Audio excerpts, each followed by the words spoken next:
Ahoj, já jsem Kuba z Osmice a chtěl bych ti říct, co jsme dneska dělali na malém druhostupňovém parlamentu. Tak já jsem Matyáš z 4. C. Měli jsme jaký malý parlament. Na nás se sešlo 11. To nás bylo víc, nás bylo 14. U nás vedla parlament Terka Nápravníková a kdo u vás? Tak to u nás vedl malý parlament Martin Smažík. Zahráli jsme si hru Městečko Palermo. Potom jsme hledali obrázky a naše vztahy k nám a parlamentu. Potom už jsme se bavili o odšťavňování. Bavili jste se o něm taky? Jo, dlouho jsme se o něm bavili, těším se, až bude zase. Nevíš, kolik se vydělalo peněz? 2700 a Terka vede účetnictví. Co to znamená? Píše jakýkoliv příjem a výdej a je to únik nahlédnutí. Budete vy taky chodit do Surajdu?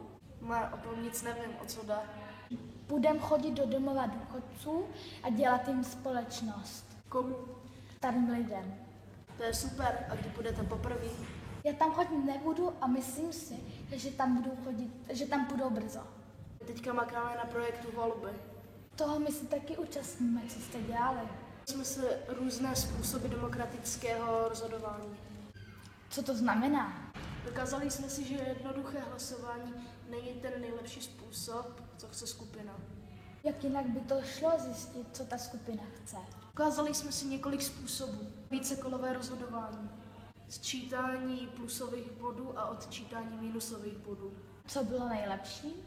To se tak jednoduše nedá říct, ale asi to sčítání a odčítání. Máte nějaké úkoly na příště?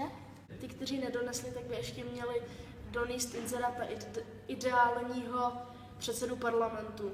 Alenka to do čtvrtka graficky zpracuje a vystavíme to dole u bufetu. Jo, to už jsem viděl, už jsou tam nějaké programy kandidátů.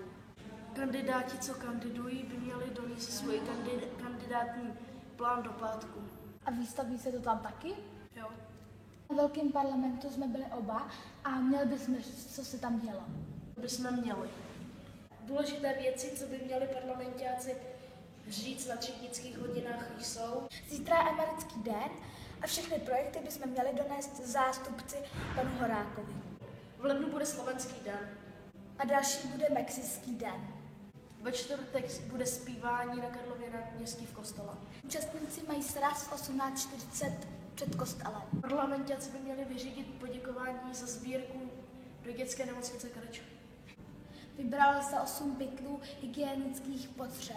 Do příštího parlamentu má Sofie stanovit, jak vybereme způsob rozhodnutí, co s vydělanými penězi. A Sofie povede i příští malý parlament? Jo. OK, tak to je tak všechno. Za mě taky, ahoj.